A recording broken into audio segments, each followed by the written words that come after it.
There we go. We're in. Shelley Blond. It's so lovely. So, We've never met before. We talk a lot on Twitter. You've been so yes, supportive of me through the years, but we've never met well, before, have we? we haven't. No, no, no. But it's lovely to see your face now, and lovely to get a chance to chat to you. I Um, have got booth envy for that. I'm going to kind of tease out a little bit booth. I want to tease out a little bit your connection to video games because we'll get there okay, in a second. But all right. you are an actress, you are a writer, an author. You're also a voiceover artist, and Yes, you have got your own sound booth. I do mine under the stairs, where if a right. cat Oh, is that where you are? I'm under the stairs, yeah. And if a cat walks by or Amazon knock on the door, I'm scuppered. You've got your own booth. My own booth that my husband built a week before COVID. He said, "Hold on a minute. I think we're all gonna shut down, and you're not going to be able to go to a studio to work. And I'm going to build you a booth." And he took a little tiny cupboard in the attic, which usually has our suitcases and fans and things like that. Yeah, Took everything out, put soundproofing everywhere, microphone. He taught himself how to do it all, how to wire it all up, wow. and how to connect to Source Connect and things. And I've been working here since the very first day of lockdown, and it is amazing. I too have to stop if the doorbell rings or if a Okay, truck's reversing, the sound is fantastic, yeah, that's and it amazing. saved my butt. Yeah, Yeah, I bet it did. How was gosh, doesn't it seem a long time ago? But actually, it it wasn't. does. How was the whole lockdown vibe for you? Do you know, for me, it was terrific because my husband is rarely home. So he works nights. He works in a restaurant. He has a restaurant, and for myself and the kids, it was amazing because the Yeah, restaurant was shut and he was home, and that was a magnificent time. And of course, my work thankfully continued to come yeah. in because of the booth. So I could work from home and be with the kids, and apart from the whole homeschooling thing, which was a bit of a nightmare, it was good for me because my husband was home. May I, Yeah. and if I ask anything that's inappropriate, tell me to jog on. Can I ask how old your kids are? Yes, Aaron is 14, just Right. 14, and Luli is 12. Oh, okay. Similar ages. My boys turn 12 and 14 in January. So very similar ages. Yeah. And Yes, I don't live with them or their mum. So during lockdown, it was kind of good because it meant we were allowed out of the house to go and collect the kids and we could see people and exactly. stuff. And we were really lucky. The boys' schools were so good at the homeschooling, about having Oh, lessons on Zoom. yeah. And the first few weeks, I thought, geez, and I had to kind of sit with them and go through stuff with them.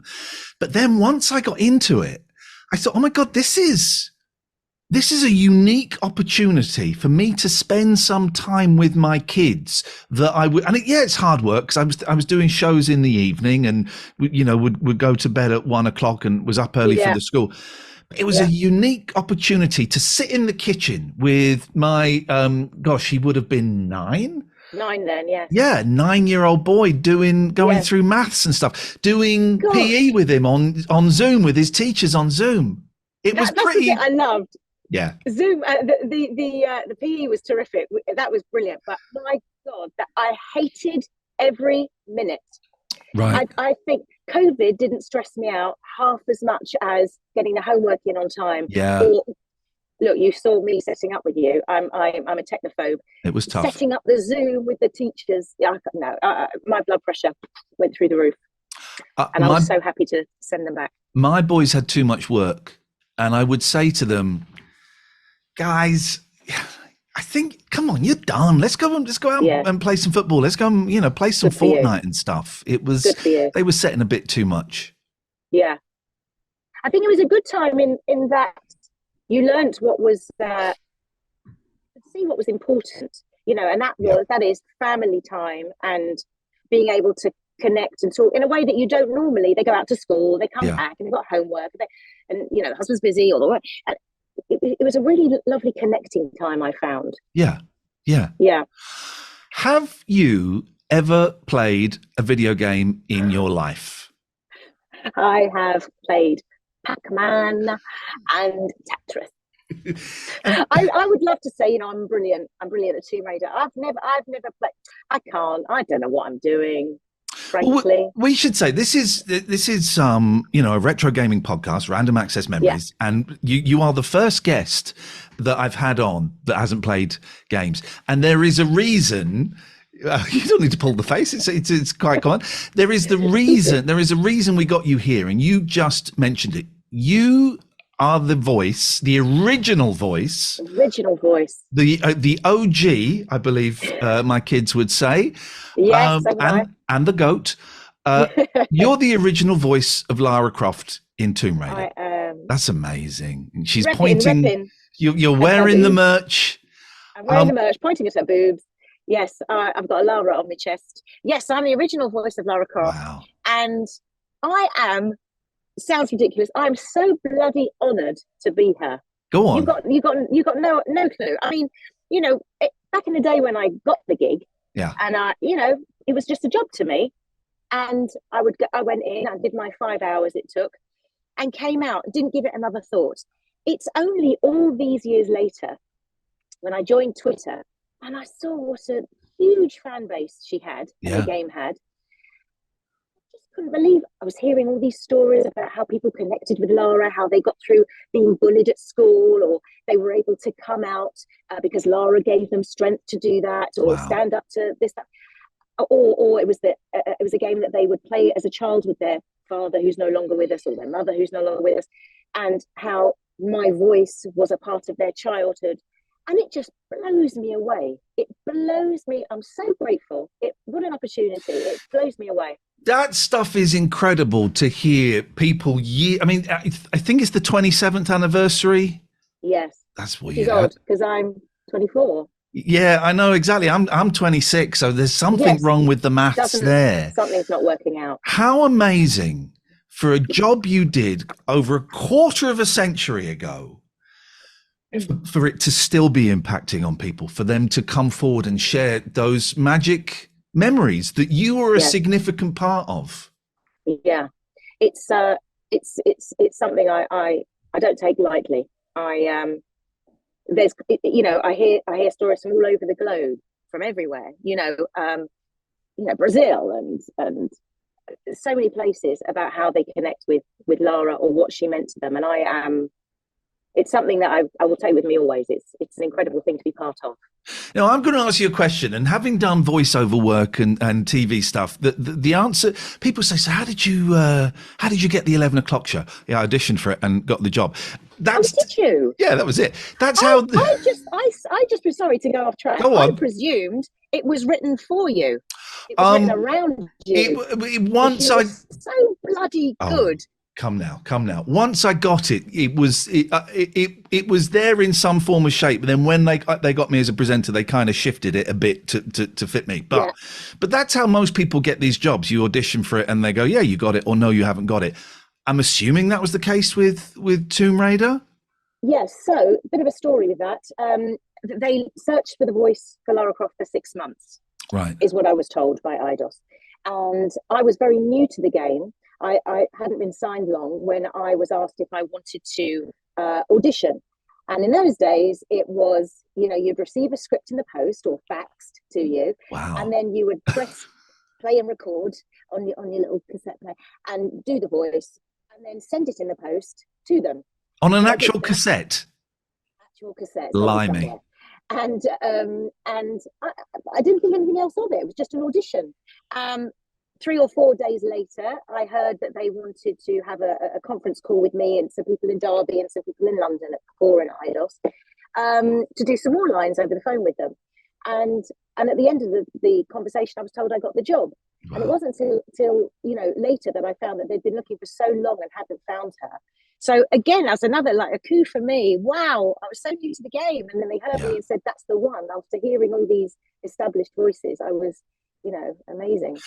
And you say it took you 5 hours. I mean, video games now, it's like 3 months people go in and do the script for, because there's so much. Yeah. Did you? Yeah. How did it work? Did you see the character? Did you see any of the game, or did you just go in cold? I just saw pictures. I saw rough sketches and very, very basic.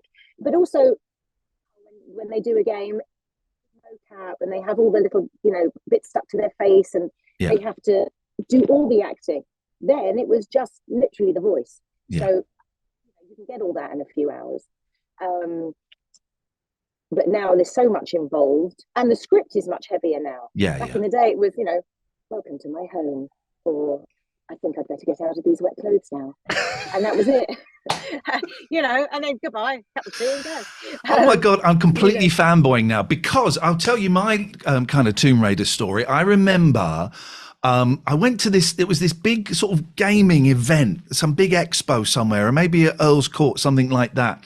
And they had this big Sony display, and Tomb Raider was on it.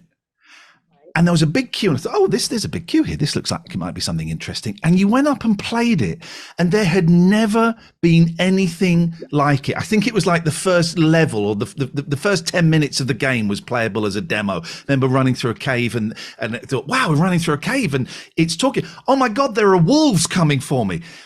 Never seen anything like it. And I remember thinking, my God, this is it. This is the peak. We will never top this. I realized this was something big.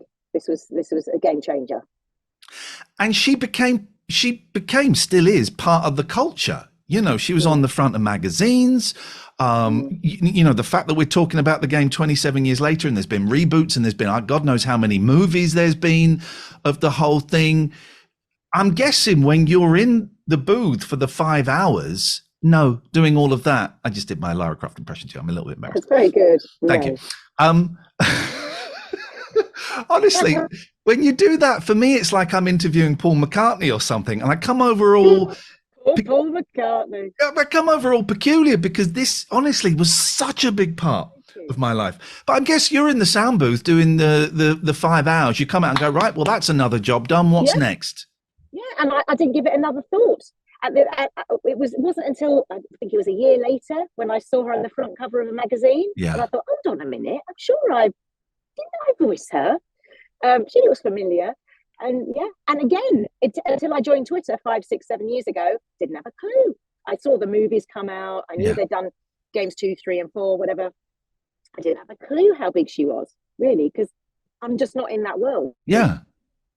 So you did the first game, the original game, the best game by quite some way, it has to be said. They went steadily downhill after that. Well, you have to say. I'm here. No, but they did. So did they got another actress in to do that, I'm assuming, or did they have enough of you that they could reuse it? No, they did ask me, but at the time, it was a year later, you see, and by that time I was quite established. So I was signed to Disney and Discovery. And what's that on your lap? This is one of my cats. This is Patty. Oh, hello. This is Patty. Darling. Oh gosh, gorgeous. And we couldn't make the dates work, and they had a very specific time frame to do it, and I just couldn't do it. So they said, we need to get another voice, but can we use your voice, your sound bites on 2 and 3?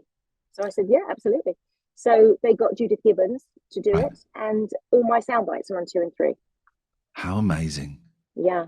So when you went on, this was a job, you did it, it's gone, and you're off doing, your peep shows and all of your bits and pieces that you've gone on and done. Yeah. You winced when I said peep show. Why was that? Have you seen it? Do you know, I've never seen peep show. Well, if you saw it, you'd know why I winced. It's brilliant. Listen, it's blooming brilliant, but it was rather risque. Oh, really? Do you want to tell me more? Well, there's threesomes. There's oh my God! I've had to wear a dildo, and it was great fun. It was great. Can I just say, if my kids are listening, that word she just said there, what it is, it's like we'd call it a top hat. It's a type of hat. No, the dodo, the extinct bird, the dodo. That's what it is. That's what it is. Oh my God! So it was filthy, was it? Filthy fun, terrific fun. But you know what the really freaky thing was? Go on. Too long ago, and I recorded that. Oh gosh, how was I? It was 2005. I filmed that. Right. And about 4 years ago, I was in Tesco, minding my own business at a little self beep beep till, and putting all my stuff in the bag, and this security guy sidled up to me. And I thought he was just checking, what I'm putting in my bag, making sure I'm going to pay. And he came up to me and said, all my lines from the Peep Show. Oh, all no. The ones. Yeah, all the yeah. And I went into such a panic, sweat pouring out. Went into such a panic. Oh, thank you very much. I paid and walked out without my shopping. And it wasn't until I was on the train on the way home that I went, oh my God, I forgot my shopping. Yeah. That's incredible. Yeah. It's I kind of gave up. Well, broadcasting me kind of fell out a few years ago, and when I lost a job in 2020, and wasn't really offered anything again. It's a weird thing. Everyone goes, "Oh, you'll be all right." No, I wasn't offered anything, and luckily, it precipitated a career change, and now I'm working as a therapist and a counsellor. So it's all worked out for the best. Yes. But I look back and think I had 25 years. That's a really good. That's incredible. Right, that's a really good run of work in show business, and you're still. Oh God, what a rude makes it sound like you're still going, and you are still continually working. That really is something in this business. Yeah, I mean, it goes. It has its twists and turns. Sometimes they I do only voiceovers now. That's what I like to do. That's where my passion is. Yeah. But it goes up and down the roller coaster. Sometimes they want, the trend is for northern accents or very, very street, but naturally street, not me going, all right, Papa. Yeah. They want, and you won't get work for a good few weeks or a good few months because of that trend. But it does seem to always come back. Yeah. And I have my regulars, which I'm really, really grateful for. That they know that show up and do it right. So that helps a lot. Not just having a good voice, but being someone people want to work with. Yeah, and it's one of those jobs. I was so lucky for nearly all of the 25 years I was in work with very few breaks. It is one of those jobs you can have a quiet 2-3 months, and one phone call can change everything and set you up for the next 6 months. Absolutely. Yeah. And you clearly. I had an ex-boyfriend of mine. Oh. No, go on. I'm just my cat is. What are you doing, Patty? What is going on? I always worry that they're bringing mice in. Can I just double check? Can I just double check that I am recording because I've gone into a panic? Oh my God. Okay. Yeah. Yeah. 2 secs. Hold on. You are listening to two professional broadcasters who don't have a clue what they're doing. Haven't got. She's recording. You're recording, but I've lost you. Oh, there you go. You're back. Have you ever done anything where you've not pressed record, or you've completely ballsed it up? No. So this could have been the first time, but thankfully. I was just saying that I had a friend of mine who didn't work. I mean, for such a long time. I'm talking maybe a year, maybe more. Yeah. And then one day he got a voiceover for KPMG, an accountancy firm, wow. And it was a worldwide commercial. And he made about 10 years worth in that one job. Well, I tell you, my best ever voiceover job was probably about 99, 2000. It was for the RAC. A to B, we RAC to it, and it was it was in the day. You don't get these deals anymore. Got paid a flat fee, beautiful, and every time they used it, £250 would find its way into my bank. And I remember I was watching Coronation Street, and the advert came up in Coronation Street, and I turned to my partner and said, I think we're going to be all right. And it was the magic money tree, and you don't get those deals anymore. Now it's you get $2,000 and that's it. Yeah, they used to be big guns, didn't they? They used to be. Whew. Yeah, I remember that. I wasn't in it then. I wasn't in the game then, but I was in the game then. But I was spending money on stuff I shouldn't have been spending up money on. So I have nothing to show for it, but just some good memories. Well, I don't even remember those. Yeah. So were you never? Have you never been tempted at any point?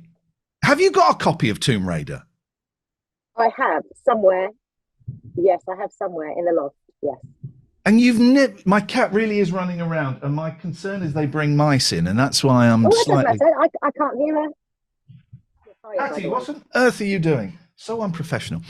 So you've never been tempted to crack it open and have a go? No, I wouldn't know what to play it on. What do you play it on? You'd play that on an old Don't you have to have PlayStation. one of those? No. Isn't it something you can just, can't you just put it into a computer? No, Oh my gosh, no. no, you I'd, lo- see, I'd, I'd love to see you try that. Um, what about your kids? What do they think about it? maybe we could do a little video of playing. Oh, I've lost. There we go. I've Well, lost you for a second. You're my son is back. obsessed with Tomb Raider. Luckily only mine. I'm back. My son Aaron, he is obsessed with Tomb Raider. And we don't have a PlayStation or anything, but I bought him a little Retroid. Is that what you call it? A Okay. little Yep. Retroid. Yep. Yep. And we've got the game on there. So I see him sitting and playing. Yeah.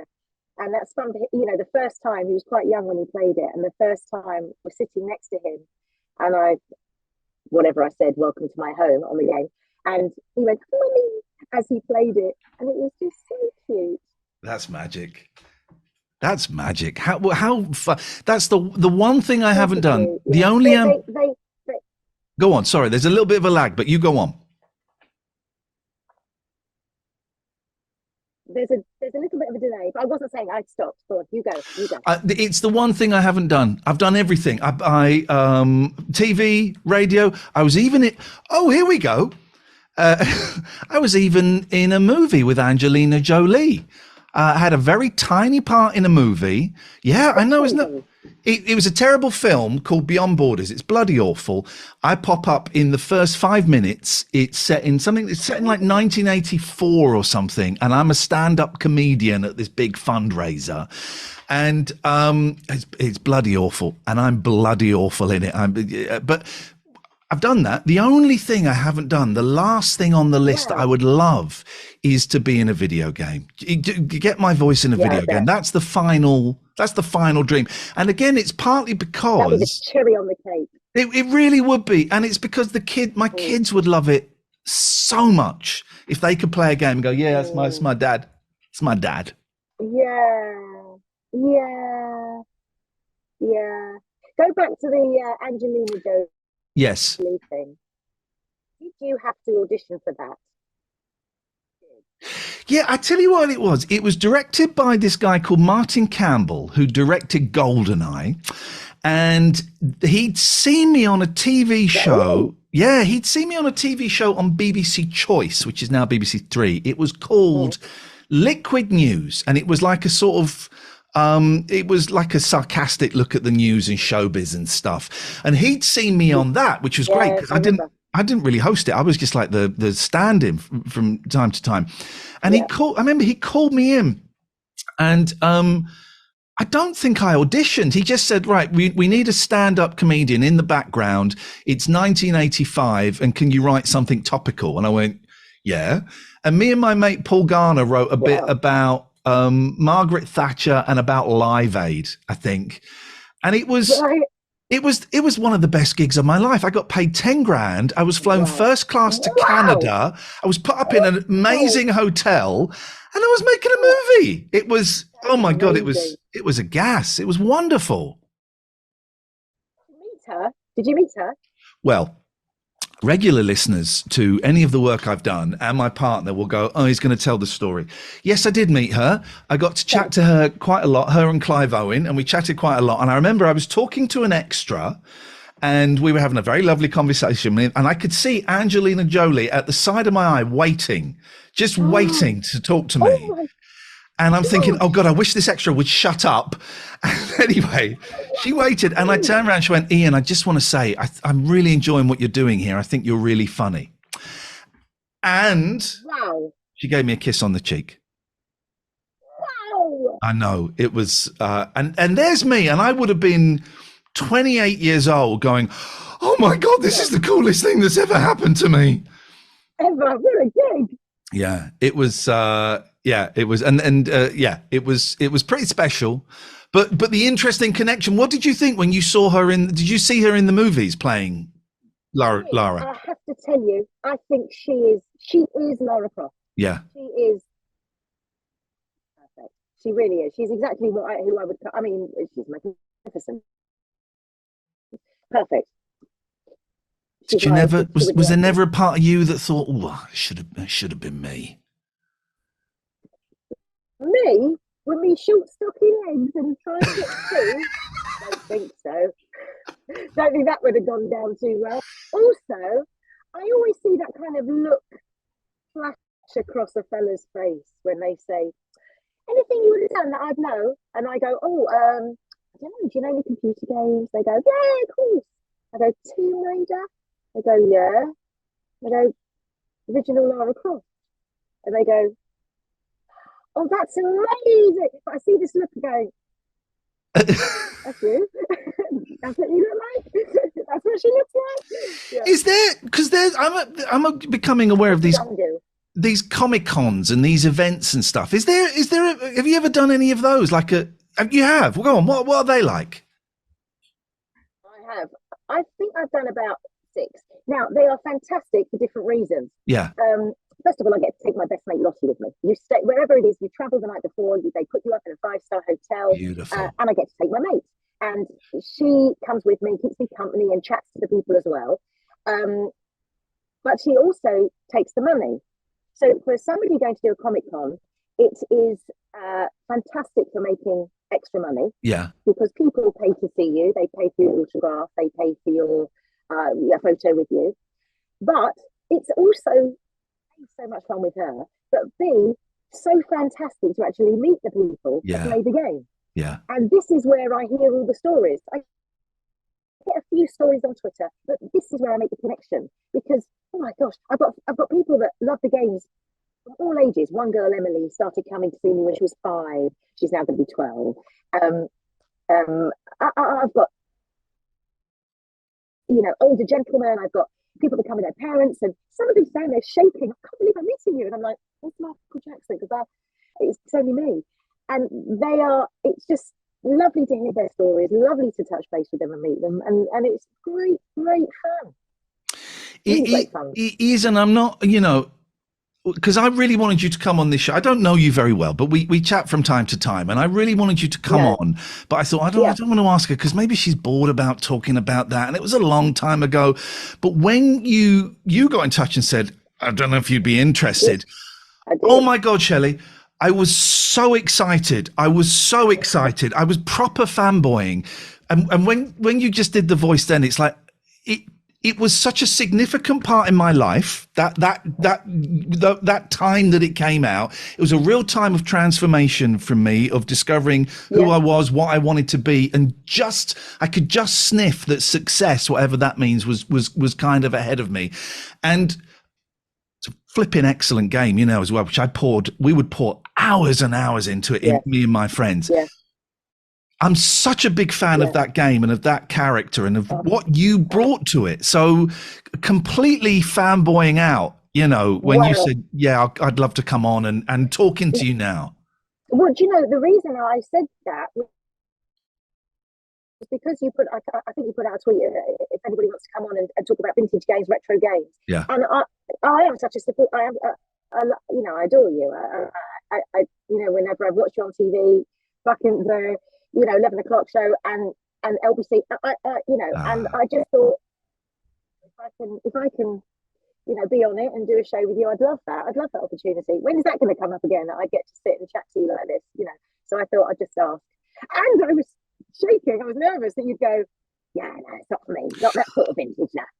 So, well, it's a big thing to put out. I think the tweet was, are there any of my famous friends that want to come on? Because I get so nervous asking people for favors and stuff like that. Do you know what I mean? And I'm not. So of course. But your famous friends should be only too happy to do it. Yeah. Your famous friends will be only too happy to support you. I'm not famous, but I knew it was retro. That the retro game thing was something I could talk about. I said you were an author. You've written books. Are they children's books? They're children's books. Let's not be thinking it's War and Peace. It's The Multicolored Bird and The Scary Spider. And it's I wrote them when I was pregnant with my children, and it's published by Five Dads. There's a lovely website called Five Dads, which they have certain stories on the website. Yeah. And soldiers, people that are away from home fighting, they will read the story, record the story over the website, and then send it to the child who's at home, wherever they live. And then the child can hear the story as a bedtime story before he goes to bed. And they asked if I would like to put my 2 books on there, and I did. And and that was lovely for me. And I've had them made into proper books, and I give them to all my friends. That's incredible. And don't, you say it's not War and Peace. As someone who has read a lot of stories to my kids, there's some bloody awful ones out there. So, it is difficult to write a really good kids book.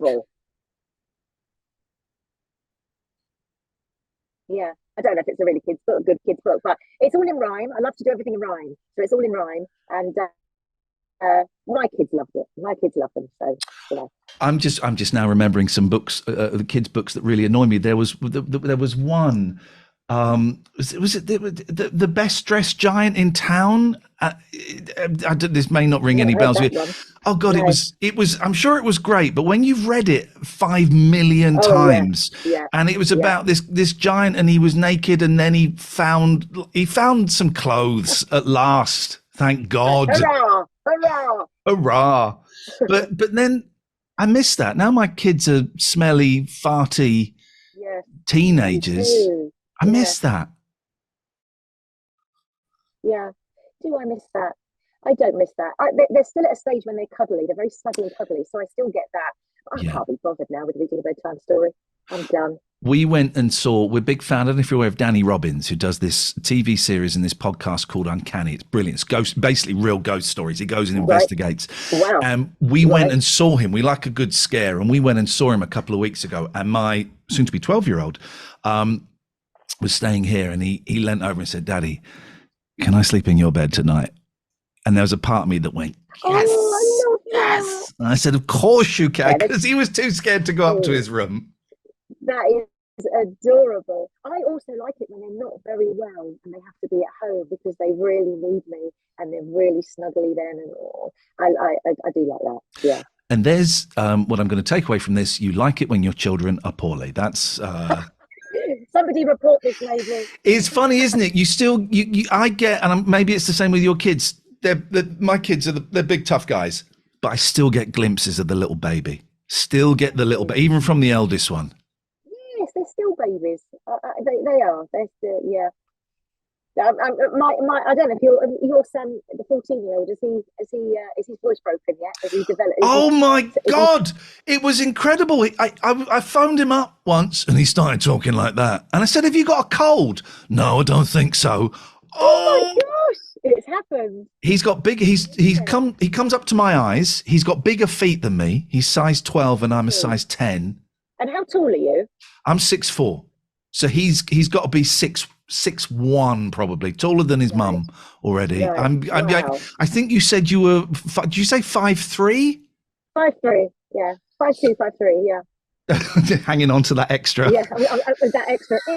Yeah. Are they towering over you yet? No, not yet. Okay. Not yet. But my son is approaching, but his voice hasn't broken. So they do voiceovers as well. Right. And my son is the voice of Thomas the Tank Engine for Channel 5, and he's got the sweetest little voice, and we're still holding on to that voice. He's still able to, it hasn't broken yet. Oh my God, you must be so proud.